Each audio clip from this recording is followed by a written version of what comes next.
Exclusive मालूमात हैं ये कि पीटीआई के कैंप से कौन कौन गायब है, और शायद आपको जान के हैरानी होगी कुछ नामों की कि ये नाम इस वक्त पीटीआई के साथ राब्ते में नहीं है।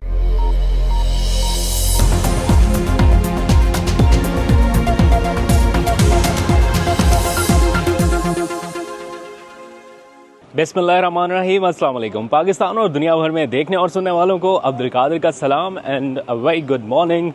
सुबह सुबह फिर सख्त ड्यूटी मौलाना की रिहाइशगाह पर पहुंच चुके और ज़रा नाजरीन को लाइव अपडेट कर देते हैं कैमरास के थ्रू, टीवी चैनल के थ्रू, फिर आपको भी अपडेट करता हूं ज़रा।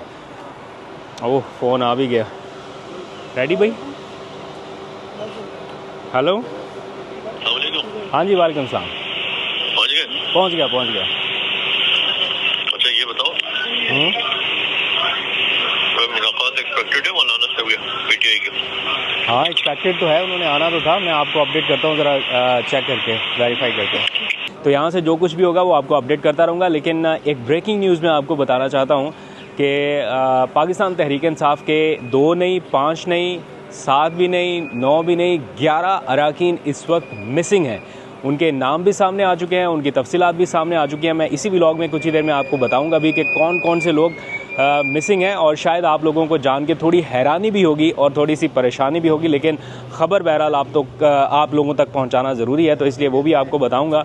बहुत सारी चीज़ें डिग आउट की हैं, बट मीनवाइल ज़रा मैं अपने चैनल को अपडेट कर दूँ पहले।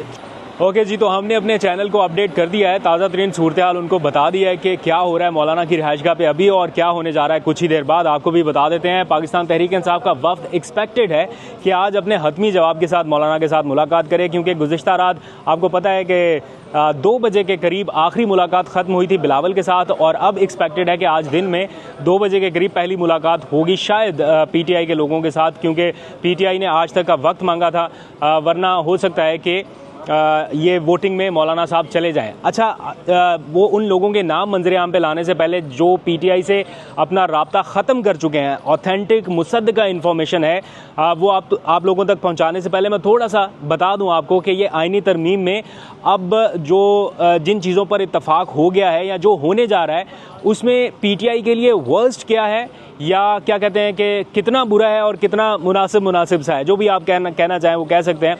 अगर तो पीटीआई भी वोट नहीं करती, मौलाना भी वोट नहीं करती, और दूसरी तरफ हुकूमत ये दावा कर रही है कि इनके वोट्स के बगैर भी हमारे पास नंबर्स पूरे हैं, जो कि लग रहा है कि उनके पास नंबर्स पूरे हैं, जिस तरह के अरेंजमेंट्स हैं, जिस तरह से पीटीआई के लोगों का राब्ता मुनक़ता हुआ, सेनेटर्स का भी, अरकान असम्बली का भी, तो काफ़ी कॉन्फिडेंट है हुकूमती कैंप। अगर उस सूरत में वो अपनी मर्ज़ी टोटल करते हैं तो हो सकता है वो PMLN का ड्राफ्ट जो है वो काबीना से मंजूर करा के अपना वो पुराना मुसवदा ले आए, जिसको मौलाना ने, पीपल्स पार्टी ने और पीटीआई ने रोकने की कोशिश की थी। वो बहुत ही वर्स्ट केस सिनेरियो है, उसमें तो सारे का सारा मतलब यूँ समझ लें कि आगे फिर कुछ नज़र नहीं आ रहा, वो इतना बुरा मुसवदा था। अगर मौलाना का बनाया हुआ मुसवदा जो है उसके ऊपर इत्तफाक हो जाता है, जिसके नतीजे में चीफ जस्टिस भी मंसूर अली शाह बन जाते हैं और काफ़ी हद तक बचत रह जाती है, तो शायद ये विन विन सिचुएशन होगी सारे फरीकैन के लिए। लेकिन पीटीआई उसमें पार्टिसिपेट नहीं करेगी, क्योंकि पीटीआई की सियासी कमेटी ने इमरान खान की गाइडलाइंस की रोशनी में ये फैसला कर लिया है कि वो इस प्रोसेस का हिस्सा नहीं बनेगी, कौमी असम्बली में जाएगी नहीं, वोट में हिस्सा नहीं लेगी, कुछ भी नहीं करेगी। अगर मौलाना अपने तौर पे करना चाहें तो ज़रूर कर सकते हैं, उनको तो जारी बात है वो रोक नहीं सकते क्योंकि उनकी पार्टी पॉलिसी में नहीं आते। लेकिन जो मैं अभी तक अंडरस्टैंड कर पाया हूँ अभी तक की सारी सिचुएशन को सामने रखते हुए, वो ये है कि मौलाना का मुसवदा अगर मंजूर होता है तो ये फिर भी फेस सेविंग हो सकता है किसी न किसी हद तक। अव्वल तो ये तरामीम की इस टाइम ज़रूरत नहीं थी, लेकिन इन वर्स्ट केस सिनेरियो जहाँ पे हुकूमत तैयार बैठी है, जिस तरह के पार्लियामेंट के बाहर इंतजामात हैं, अगर आप एक चक्कर लगाएं पार्लियामेंट हाउस के बाहर का, वहाँ पे जो माहौल है, जिस किस्म के अरेंजमेंट्स हैं, जो सहाफ़ियों के लिए गाइडलाइंस जारी की गई हैं कि आज प्रेस गैलरी से कोई फुटेज भी नहीं बनेगी, बाहर सिक्योरिटी के जो अरेंजमेंट्स हैं, उनको देख के लगता है कि कुछ बड़ा प्लान किया हुआ है गवर्नमेंट ने, प्लान बी भी उनके पास है। तो वर्स्ट केस सिनेरियो से बचने के लिए मौलाना का जो मुसवदा है उसके ऊपर जाना शायद इस वक्त की ज़रूरत है। मैं आप इख्तलाफ कर सकते हैं, लेकिन ग्राउंड रियलिटीज़ को मद्देनज़र रखते हुए बता रहा हूँ कि अगर उस मुसवदे पर गया मामला जो PMLN का है तो बहुत बुरा है। अगर मौलाना के मुसवदे के ऊपर इत्तफाक होता है तो चीफ जस्टिस भी 3 सीनियर मोस्ट जजेस में से कोई चुन के नहीं बनाया जाएगा, बल्कि जो सीनियर मोस्ट होगा वही चीफ जस्टिस होगा, यानी मंसूर अली शाह होगा। तो एक चीज़ आप समझ लें कि मंसूर अली शाह साहब आ रहे हैं और काजी फाइज ईसा साहब जा रहे हैं, ये बात मौलाना के मुसवदे के मुताबिक तय है। लेकिन अगर PMLN के मुसवदे के तहत अगर कोई काम करना पड़ गया उनको प्लान B के तहत, तो फिर काजी साहब भी रुकेंगे और जो मंसूर अली शाह साहब हैं वो भी नहीं आ सकेंगे। तो ये इस वक्त की सिचुएशन है। प्लस मिलिट्री ट्रायल वाला मामला वो मौलाना के मुसवदे में नहीं है, लेकिन उनके मुसवदे में है, जो कि इमरान खान साहब के लिए फर्दर जाके परेशानियां क्रिएट कर सकता है।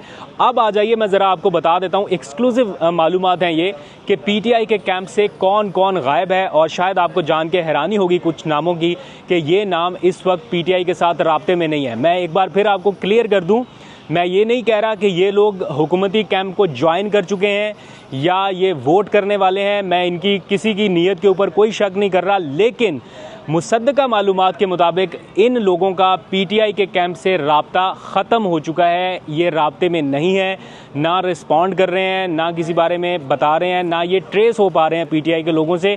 तो 2 लोग जो सेनेट के थे उनके नाम आपके सामने आ चुके हैं, एक सलीम साहब हैं, एक सेनेटर ज़रका हैं। लेकिन इसके साथ साथ कौमी असम्बली के 9 लोगों का राब्ता मुनक़ता हो गया। वो 9 लोग कौन से हैं मैं क्विकली आपको बता देता हूँ, आपको जानकर शायद हैरानी होगी। उनमें पहला नाम ज़ैन कुरैशी साहब का है, जो कि कल से सोशल मीडिया के ऊपर सर्कुलेट कर रहा था, और मैं इसके ऊपर बात इसलिए नहीं करना चाह रहा था कि जब तक PTI खुद इसको ऑन नहीं करती कि जी हाँ हमारा इनसे राब्ता नहीं हो रहा, तब तक मैं ये मालूमात आप लोगों तक ना पहुँचाऊँ। और अब ये मैं ऑथेंटिक इन्फॉर्मेशन आप तक पहुंचा रहा हूं। As per PTI close sources इनका PTI से इस वक्त तक राब्ता मुनक़ता हो चुका है। इसके अलावा ज़हूर कुरैशी साहब भी हैं, ये भी इन्हीं के कोई कज़न है या कोई रिश्ते में कोई लगते हैं, जो मियाँ चन्नू से हैं, और इनका भी राब्ता मुनक़ता हो चुका है PTI के साथ। फिर इसी तरह उस्मान अली है, मैं इनके बारे में ज़्यादा नहीं जानता, MNA है, इनका राब्ता PTI से मुनक़ता हो चुका। फिर ब्रिगेडियर असलम घुमन साहब हैं, उन्होंने भी अपना राब्ता कट ऑफ कर दिया है। फिर रियाज फतेहाना से भी अब राब्ता नहीं हो पा रहा। इब्तदाई इतलात आई थी कि वो बैरून मुल्क हैं और उनके बेटे जो हैं वो लापता हुए थे, और उसके बाद अब इन्होंने भी अपना राब्ता जो है वो PTI की क़यादत के साथ मुनक़ता किया है। ये PTI के जो ऑफिशियल सोर्सेज हैं उनकी जानिब से इसकी तस्दीक की गई है। फिर मिकदाद हुसैन है, जिनके बारे में अभी रिसेंटली बताया गया था कि वो किसी एक लोकेशन से दूसरी लोकेशन पर जा रहे थे तो गायब हो गए। उसके अलावा चौधरी इलियास हैं और औरंगज़ेब खिची हैं, इनसे भी राब्ता नहीं हो पा रहा। और आखिर में आपको शायद सुन के धचका लगे, मुबारक ज़ेब वो भी राब्ते से आउट हो चुके हैं इस वक्त तक। हो सकता है कि वो आए, उन्होंने रिसेंट ट्वीट्स भी किया, उन्होंने कहा कि मैं इमरान खान के नज़रिए के साथ हूँ, काफ़ी लोगों ने उनको अप्रिशिएट भी किया। मैं एक बार फिर रिपीट कर रहा हूँ, इनकी नीयत के ऊपर मैं कोई शक नहीं कर रहा, ना मैं कोई सर्टिफिकेट दे रहा हूँ, ना मैं ये कह रहा हूँ कि ये कोई गद्दारी कर चुके हैं, ना ये कह रहा हूँ कि बेवफाई कर चुके हैं। लेकिन एज़ पर इन्फॉर्मेशन इन लोगों का PTI की कमांड से इस वक्त राब्ता मुनक़ता है। क्या होगा आगे, इसका फ़ैसला कुछ टाइम पे हो जाएगा। अगर मौलाना साहब मान गए और सारा कुछ तरीके से हो गया तो शायद ये सारे के सारे लोग एक्सपोज होने से बच जाएं। इन केस इन्होंने वोटिंग जो है वो हुकूमती कैंप के हक़ में करनी है तो हो सकता है कि इनमें ज़्यादा लोग इस्तेमाल ना हों, चंद लोग ही आएँ। लेकिन प्लान B के तहत अगर ज़रूरत पड़ी तो ये ज़्यादा लोग भी मंजर आम पे आ सकते हैं। तो ये इस वक्त का सिनेरियो है और सिचुएशन जो है वो काफ़ी वर्स्ट भी है। और यूँ कह लीजिए कि अगर थोड़ा सा समझदारी से मामला को टैकल किया या थोड़ा सा अक्लमंदी दिखाई तो हो सकता है कि मामला जो है वो अंडर कंट्रोल रहें, वरना either this way either that way tilt होनी है पोजीशन और इस दौरान कुछ भी एक्सपेक्ट किया जा सकता है। मौलाना की रिहाइशगाह पे इस वक्त सुकून है, गार्ड बैठे आराम कर रहे हैं, कोई हलचल नहीं है। हमारे जो जर्नलिस्ट भाई हैं वो भी फ़िलहाल रिलैक्स होके बैठ चुके हैं, कोई इतनी भगदड़ नहीं है, कोई सायरन नहीं बज रहा, कोई हूटर नहीं बज रहे। और हो सकता है कि बिलावल जो हैं वो भी आज मुलाकात के लिए शायद ना आ पाएँ, लेकिन हो सकता है कि अगर मौलाना ने थोड़ा और डिले करने की कोशिश की तो वो पहुंच भी जाएं, जितना उन्होंने डेरा यहाँ पे लगाई रखा है पिछले 8-10 दिनों में और ख़ास तौर पे पिछले 24-48 घंटों में, तो उसको देख के लग रहा है कि वो उनकी मुलाकात भी एक्सपेक्टेड है। लेकिन पहला इंतज़ार किया जा रहा है पीटीआई के वफ्द का कि पीटीआई के लोग आएँ और वो आके मौलाना को अपना फाइनल वर्डिक्ट दे जाएँ। जो भी होगा बहरहाल आज ये वाइंड अप होने के करीब है, अनटिल अनलेस के मौलाना कोई बहुत बड़ा सरप्राइज़ नहीं देते। तो आईनी तरमीम से मुतालिक और भी बहुत सारी मालूमात आप लोगों तक पहुंचती रहेंगी। जुडिशरी को कमज़ोर करने की एक अटैम्प्ट ज़रूर है, लेकिन जिस हद तक हो सकेगा उसको बचाने की भी कोशिश की जाएगी। पीटीआई इस सारे प्रोसेस से बाहर है ताकि कल को ये इल्ज़ाम ना आए कि हम इस सारे खेल का हिस्सा बने। इमरान खान की गाइडलाइंस, इमरान खान का पैगाम वो एज़ इट इज़ मौलाना तक पहुंचाया गया है और मौलाना ने उसे अंडरस्टैंड भी किया है और काफ़ी अप्रिशिएट भी किया है। यही वो जगह है जहां पर एग्जैक्टली इसी जगह पे मौलाना ने और बिलावल ने अपनी प्रेस कॉन्फ्रेंस की थी गुज़िश्ता रात, और उसमें भी मौलाना ने ये कहा था कि बानी पीटीआई जनाब इमरान खान साहब का पैगाम मेरे तक पहुंचा है और वो काफ़ी हौसला अफजा है। दैट मीन्स कि इमरान खान ने अपने बंद कॉरिडोर्स मौलाना साहब के लिए खोले हैं, बल्कि फ्यूचर में भी उन्हें जारी रखने पर इत्तफाक किया गया है। फर्दर जो भी अपडेट होगी मैं आपको बताऊंगा। अभी तक के लिए इतने, अपना फीडबैक ज़रूर दीजिएगा। अल्लाह हाफ़िज़।